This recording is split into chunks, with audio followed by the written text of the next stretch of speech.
Hello students, आज के इस वीडियो लेक्चर में हम accounting treatment, bills of exchange की अकाउंटिंग ट्रीटमेंट एंड इसकी कौन कौन से 4 कंडीशंस है उसको कवर अप करेंगे। कौन से 4 वेज है और कौन से वेज में है ना ड्रॉवर बिल्स रिसीवेबल का ड्राफ्ट तैयार कर सकता है, तो उसी के बारे में हम स्टडी करेंगे। तो ये स्टडी करने इसको स्टार्ट करने से पहले मैं आपसे रिक्वेस्ट करूंगी कि अगर अभी तक आपने मेरे चैनल को सब्सक्राइब नहीं किया तो प्लीज़ चैनल को सब्सक्राइब कीजिए एंड चैनल लिंक अपने फ्रेंड्स के साथ शेयर करना मत भूलिएगा। तो let's begin with accounting treatment of bills of exchange. यहाँ पर बिल्स रिसीवेबल ये क्या होता है, एसेट होता है। किसके लिए एसेट होता है? तो ये ड्रॉवर के लिए एसेट होता है। आपने भी नोटिस किया होगा जब हम पार्टनरशिप फाइनल अकाउंट सीखे, राइट, तो उसमें है ना बिल्स रिसीवेबल हम एसेट्स के अंडर में लिखते हैं। तो हम एसेट्स के अंडर में क्यों लिखते हैं? मतलब जो ओनर है उसके लिए बिल रिसीवेबल एसेट है, इसीलिए हम उसे एसेट के अंडर में लिख रहे हैं, समझे। इसीलिए यहाँ पर हम बिल्स रिसीवेबल एक एसेट है, तो उसे ना जो ड्रॉवर होता है, मतलब ड्रॉवर कौन होता है? ड्रॉवर सेलर होता है, ड्रॉवर सप्लायर होता है। मतलब जो ड्रॉवर है, ये जो सेलर है ये सेल कर रहा है, ये है ना प्रोडक्ट दूसरे को, बंदे को दे रहा है, बेच रहा है, तो उसको उधार में बेच रहा है फ्यूचर डिफर्ड पेमेंट के लिए, फ्यूचर पेमेंट के लिए कि फ्यूचर में पैसा देगा। ड्रॉई यहाँ पे हमने ड्रॉवर एंड ड्रॉई का कॉन्सेप्ट बहुत अच्छे से हमने स्टडी किया। अगर आपने प्रीवियस वीडियो नहीं देखा तो प्लीज़ प्रीवियस वीडियो जरूर देखिएगा, जिसमें हमने ड्रॉवर एंड ड्रॉई के बारे में डिस्कस किया है। देन यहाँ पर 4 कंडीशंस होती है।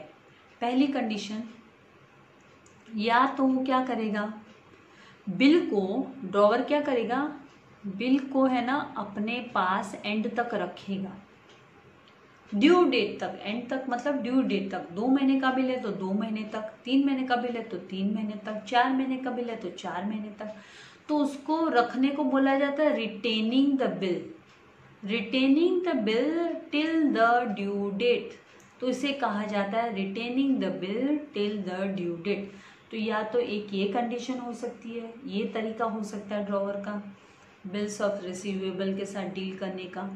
दूसरा ये हो सकता है कि ड्रॉवर है उसको है ना बिल का डेट तो है 3 महीना, मतलब बिल को ऑनर होने में मतलब उस टाइम पे पेमेंट रिसीव हो जाता है। ऑनर होने में अभी भी 2 महीना बाकी है और बिल के ऊपर 3 महीना लिखा हुआ है और 2 महीना बाकी है, या 15 दिन ही खाली निकले, 2.5 महीना बाकी है, और ड्रॉवर को किसी कारणवश पैसे की जरूरत पड़ गई, तो वो क्या करेगा, वो जाएगा बैंक के पास।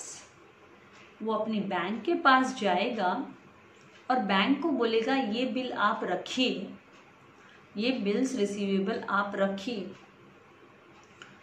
सो एंड सो डेट को ये बिल ड्यू होने वाला है।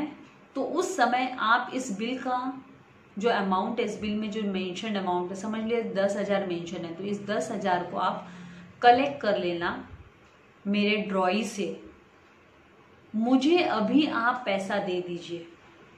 तो उसे बोला जाता है कि डिस्काउंट करके लेना बिल। उसको क्या बोला जाता है? Discounting the bill, discounting bill. तो मतलब ड्रॉवर क्या करके लेगा? बिल डिस्काउंट करके लेगा। हाँ, बैंक पैसा देने के लिए तैयार होगा, तो अगर 10,000 का बिल है तो क्या पूरा का पूरा 10,000 बैंक देगा ड्रॉवर को? बैंक को क्या फायदा हुआ? बैंक ऐसे क्यों करेगा? नहीं, बैंक क्या करेगा, बैंक है ना उस बिल के अगेंस्ट कुछ डिस्काउंट काट लेगा। 10,000 का बिल है तो बैंक 9,900, नहीं तो 9,050, 9,450, डिपेंड करता है कि कितना डिस्काउंट कट करता है बैंक। तो बैंक डिस्काउंट काट के, डिस्काउंट करके, बिल को डिस्काउंट करके पैसा ड्रॉवर को देगा। तो उस केस को हम डिस्काउंटिंग द बिल बोलते हैं, discounting the bill with the bank. ये एक तरीका, ये दूसरा तरीका हुआ। तीसरा तरीका क्या होता है कि endorsing the bill to the creditor. अभी endorsing the bill to the creditor का मतलब क्या हुआ? ड्रॉवर है ना, वो किसी से माल खरीदा होता है, खरीदा होगा उसने, उसका जो क्रेडिटर होगा, फिर वो जिससे उसने माल खरीदा है वो उसका क्रेडिटर है। तो वो क्या करेगा, वो जो मान लीजिए 10,000 वाला बिल है, तो वो क्या करेगा, क्रेडिटर से उसने 10,000 का माल खरीदा है, तो वो क्रेडिटर को पैसा देने के बजाय वो है ना उसका बिल्स रिसीवेबल है ना क्रेडिटर को दे देगा, तो उसको बोला जाता है endorsing the bill to the creditor for settlement of account. उसको दे देगा अपना बिल, पैसा देने के बजाय बोलेगा बिल रखो, इस so and so due date को ये ऑनर होने वाला है, आप है ना मेरे उससे कलेक्ट कर लेना, ड्रॉई से कलेक्ट कर लेना। चौथी कंडीशन क्या है, sending the bill to bank for collection. ये कंडीशन है, यहाँ पे है ना ड्रॉवर के पास समय नहीं होता है, वो अपनी बैंक को एज ए एजेंट यूज करता है, मतलब उसकी जो बैंक होगी वो एजेंट का काम करेगी, वो ड्रॉवर के बिहाफ में पैसा कलेक्ट करेगी ड्रॉई से, तो उसको बोला जाता है बिल सेंट फॉर कलेक्शन। यहाँ पे बैंक कुछ अपना कमीशन लेगी, लेकिन बैंक है ना ड्रॉवर के बिहाफ में ड्रॉई से कलेक्शन कर लेगी अमाउंट और ड्रॉवर के खाते में डाल देगी। तो ये 4 तरीके की कंडीशंस होते हैं। अभी यहाँ पर हम स्टडी करेंगे कि जब बिल रिटेन होता है, रिटेनिंग द बिल को जब एंड तक हम रखते हैं, रिटेन करते हैं, ड्यू डेट तक संभाल कर रखते हैं, तो drawer can retain the bill till the due date तक रख सकता है। ऑन द ड्यू डेट पे क्या करेगा वो, ही प्रेजेंट्स द बिल को प्रेजेंट करेगा, मतलब ड्रॉई के सामने रखेगा और बोलेगा ला पेमेंट दे for payment which can be honoured. तो उस समय पर ड्रॉई पे डिपेंड करता है कि वो पैसा देता है कि नहीं देता। अगर वो नहीं देता है तो उसको हम डिसऑनर्ड बोलेंगे, बिल डिसऑनर्ड हो गया, और अगर वो दे देता है तो उसको बोला जाता है ऑनर्ड। ड्यू डेट पर जब ड्रॉई पैसा पेमेंट कर देता है तो बिल ऑनर्ड हो जाता है, उसको बोला जाता है ऑनर्ड हो गया, क्लियर हो गया, पैसा रफा दफा ट्रांजैक्शन लेन देन खत्म। और अगर नहीं देता है तो वो डिसऑनर्ड होता है। तो यहां पर कंडीशन क्या, सेलर होता है, सेल गुड्स ऑन क्रेडिट, उधारी में माल बेचता है, किसको बेचता है, बायर को बेचता है, खरीदार को बेचता है। क्रेडिटर और ड्रॉवर ये कौन होता है, ये माल बेचता है, ये सेलर ही होता है। सेलर जो क्रेडिटर और ड्रॉवर भी जिसे हम कहते हैं, ड्रॉज द बिल, ये बिल तैयार करता है और है ना ड्रॉई को डेटर को भेजता है, ड्रॉई को भेजता है और वो एक्सेप्ट करता है बिल को। फिर सेलर को हम होल्डर भी बोलते हैं, क्रेडिटर को हम होल्डर भी बोलते हैं, ड्रॉवर को हम होल्डर भी बोलते हैं। ये होल्डर मतलब बिल, वो अपने पास बिल रिसीवेबल रखता है संभाल के। Drawee accept the bill, drawee bill को एक्सेप्ट करता है। यहाँ पे क्या होता है, एक बार एक्सेप्ट करने के बाद वो एक्सेप्ट कर लेता है, इसलिए उसको हम एक्सेप्टर बोलते हैं। ड्रॉई एक्सेप्ट कर लेता है बिल को तो उसको नाम दिया गया एक्सेप्टर। वो एक्सेप्ट करने के बाद ये देखो एरो इस तरफ जा रहा है, मतलब वो होल्डर के पास चला गया। तो drawee accept the bill and send it to drawer, drawer को भेज देता है, वापस रिटर्न दे देता है, तो उसे होल्डर बोला जाता है। अब होल्डर जो है जिसके हाथ में बिल है प्रेजेंट, तो इसके हाथ में बिल, यहाँ पे वर्ड क्यों यूज किया होल्डर। ये हो सकता है कि ड्रॉवर है ना वो एंडोर्स कर दे बिल को, अपने क्रेडिटर को दे दे। वो हो सकता है वो बैंक को डिस्काउंट कर ले, इसलिए बैंक कलेक्ट करेगी, या वो बैंक फॉर कलेक्शन के लिए भेज दे, तो उस केस में होल्डर वर्ड यहाँ पे, होल्डर मतलब जिसके हाथ में बिल होगा। होल्डर जो होता है वो प्रेजेंट करता है बिल फॉर पेमेंट के लिए बिल को ड्यू डेट के समय एक्सेप्टर को, जिसने एक्सेप्ट किया मतलब ड्रॉई ने एक्सेप्ट किया, उसके पास प्रेजेंट करता है। उसके बाद एक्सेप्टर है ना वो ड्रॉई और एक्सेप्टर को हम ड्रॉई भी बोलते हैं ना, honours the bill on due date पे वो ऑनर करता है, तो वो मतलब पैसा होल्डर को दे देता है। जैसे जैसे हम ये ट्रांजैक्शंस पढ़ेंगे माय डियर स्टूडेंट्स, आपको डिफिकल्ट नहीं होने वाला है चैप्टर, लेकिन ये थोड़ा सा लॉजिकल चैप्टर है, तो इसमें थोड़ा सा समझते हुए कि ड्रॉई कौन है, ड्रॉवर कौन है, सब कॉन्सेप्ट्स को थोड़ा सा ध्यान देना है। एंड जैसे मैं आपसे हमेशा कहती आ रही हूँ, प्रैक्टिस मेक्स मैन परफेक्ट। तो जितना आप प्रैक्टिस करोगे ऑटोमेटिकली आप सीखते जाओगे, लर्न करते जाओगे, कोई डिफिकल्टी आपको आने वाली नहीं है चैप्टर में। और बहुत ही इंपॉर्टेंट चैप्टर है, इसका वेटेज सबसे ज़्यादा होता है। बाकी अब देखते हैं 25% का रिडक्शन होने वाला है आपके सिलेबस में। आज ही हमारे वर्षा गायकवाड़ जी ने अनाउंस किया है कि 25% का रिडक्शन होगा, तो कौन कौन से चैप्टर यहाँ से निकलते हैं, लेट्स सी। लेकिन हमको तो हमारा नॉलेज चाहिए, तो एटलीस्ट एक बार गो थ्रू कर लेना है, आगे जाके हमको तकलीफ ना हो। किसी को CS बनना है, किसी को CA बनना है, let have good knowledge, right. भले वो आप एग्जाम के लिए प्रिपेयर ना करना पड़े आपको। अभी यहाँ पे हम देखते हैं अकाउंटिंग ट्रीटमेंट। तो accounting treatment in the books of drawer and drawee, क्या अकाउंटिंग ट्रीटमेंट होगा ड्रॉवर की बुक में एंड ड्रॉई की बुक में। अभी transaction, creditor sells goods on credit. Creditor मतलब ड्रॉवर, वो सेल कर रहा है गुड्स ऑन क्रेडिट, क्रेडिट पे उधार में।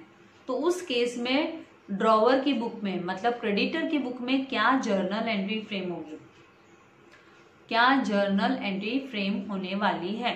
क्रेडिट में सेल करता है तब तो हम लिखते हैं debtors account debit to sales account being goods sold on credit, जब गुड्स है ना क्रेडिट पे सेल होता है तब। और ड्रॉई की बुक में मतलब डेटर की बुक में, ड्रॉई मतलब डेटर, उसकी बुक में purchases account debit to creditors account करके हम रिकॉर्ड करते हैं जर्नल एंट्री। फिर सेकंड, जब क्रेडिटर ड्रॉवर बिल तैयार करता है, बिल ड्रॉ करता है एंड एक्सेप्टेंस रिसीव्ड हो जाती है, उसको एक्सेप्टेंस भी मिल जाती है। एक्सेप्टेंस किससे मिलती है, तो एक्सेप्टेंस ड्रॉई से मिलती है, डेटर से मिलती है, वो साइन करके वापस रिटर्न देता है बिल। तो क्रेडिटर है वो अपनी बुक्स में क्या रिकॉर्ड करेगा, वो बिल्स रिसीवेबल अकाउंट डेबिट, क्योंकि ये उसके लिए एसेट होता है, ये उसके लिए एसेट होता है, इसलिए रियल अकाउंट का रूल क्या होता है, डेबिट व्हाट कम्स इन। तो यहाँ पे bills receivable account debit to drawee's account हम लिखेंगे। और जो जर्नल इसका जो नरेशन है, being bill drawn and acceptance received, acceptance receive हो गई, तो हमको इस तरीके से इसका नरेशन भी हमें लिखना होगा।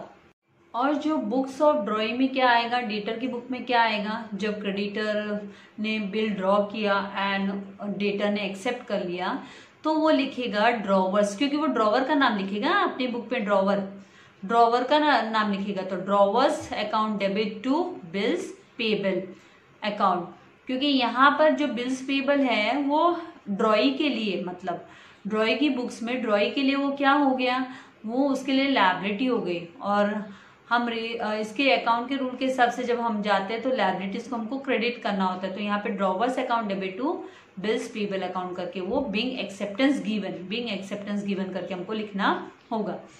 देन थर्ड यहाँ पे रिटेन्ड बिल, बिल को रखा honoured on the due date पे वो ऑनर भी हो गया। तो उस केस में cash and bank account debit, honour हो जाना मतलब पैसा रिसीव हो गया। किसको पैसा रिसीव हो गया, तो ऑब्वियसली क्रेडिटर को रिसीव होगा, ड्रॉवर को, क्योंकि उसने है ना माल उधार में बेचा था और फ्यूचर के लिए इंतजार कर रहा था कि उसका बिल ऑनर होए। तो यहाँ पे ऑनर होने पे वो क्या करेगा, उसके खाते में वो रिकॉर्ड करेगा कि cash and bank account debit, क्योंकि real account debit what comes in, तो यहाँ पे cash and bank real account होता है, तो वो क्या करेगा, cash and bank account debit to bills receivable. अब वो बिल को दे देगा, बिल वो मतलब वो बिल को कैंसिल कर देगा एक तरीके से कि बिल का पेमेंट तो रिसीव हो चुका है। और यहाँ पे जो डेटर है वो अपने अकाउंट में लिखेगा बिल्स पेबल अकाउंट डेबिट, क्योंकि वो डॉक्यूमेंट्स क्लियर हो जाएगा ना उनका, तो क्रॉस वो ऑटो क्रॉस कैंसिल एंट्री हो जाएगी ये। तो bills payable account debit to cash and bank account being a acceptance honoured करके, और यहाँ पे being retain bill duly honoured on due date. फिर फोर्थ है, अगर मान लीजिए वो ऑनर नहीं होता है बिल, थर्ड में हमने ये सीखा कि ऑनर होने पे हम क्या एंट्री रखते हैं। अगर वो डिसऑनर्ड हो जाता है मतलब पेमेंट रिसीव नहीं होता है, तो ड्रॉवर क्या रिकॉर्ड करने वाला है, ड्रॉवर अपनी बुक्स ऑफ अकाउंट में क्या रिकॉर्ड करेगा। अगर वो ऑनर नहीं होता है तो ड्रॉवर लिखेगा ड्रॉई का नाम, drawee's account debit to bills receivable being retained bill dishonoured.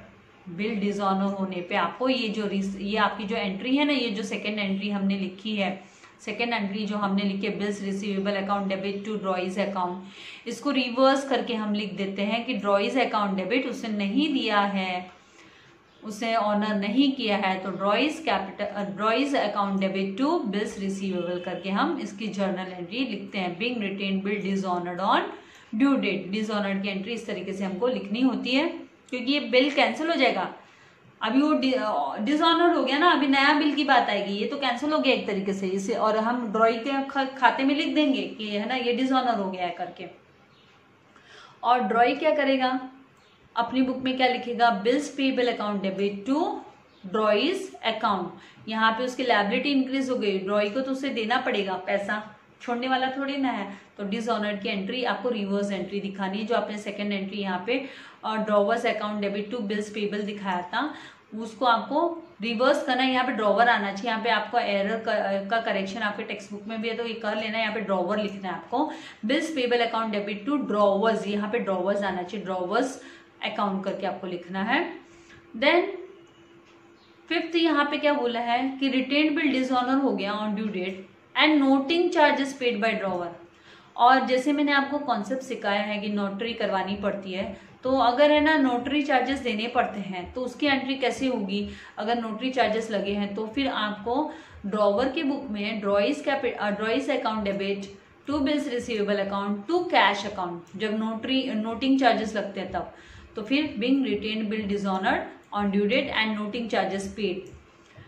फिर यहाँ पर fifth bills payable account debit, noting charges debit हो गए क्योंकि एक्सपेंस हो गया ना, इसके लिए तो एक्सपेंसेस हो गया, राइट।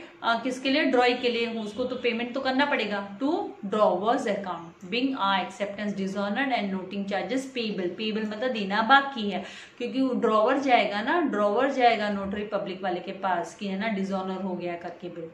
तो when retain bill is dishonoured, जब रिटेन रखा हुआ बिल डिसऑनर होता है तो the duty of establishing the fact that the bill was presented to drawee for payment is of drawer, और ड्रॉवर पे करता है noting charges which he ultimately be recovered from drawee. ये अल्टीमेटली है ना ड्रॉई को ही पेमेंट करना है, क्योंकि ड्रॉई की गलती है, उसने अपना बिल डिसऑनर्ड कर दिया।